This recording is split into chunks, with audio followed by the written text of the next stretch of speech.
Mga motorsiklo nga nisway pag-beat the red light mo inangatala nga nalambigit sa aksidente sa Cebu South Coastal Road. Duha ka aksidente nahuli ka.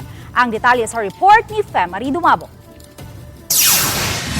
Unang nakita sa monitoring sa Talisay City Command Center nga maayo ra ang dagan sa trapiko. Sa pag-red signal na mihunong kining motorsiklo nga nagsubay sa middle lane.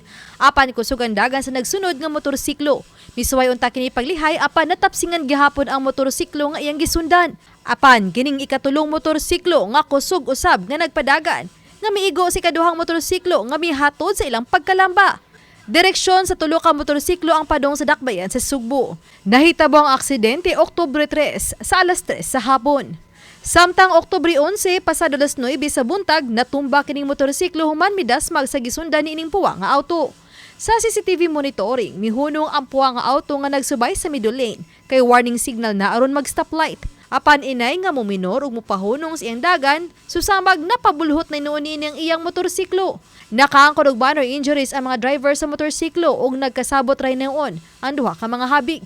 Subling paymangno sa City Toda sa mga motorista sa pagsunod lang gyud sa lagda sa trapiko ug sa traffic light aron kalikayan ang mga disgrasya. Uban ni Cleofer Lumayag, Femari Dumabok. Balitang Bisdak.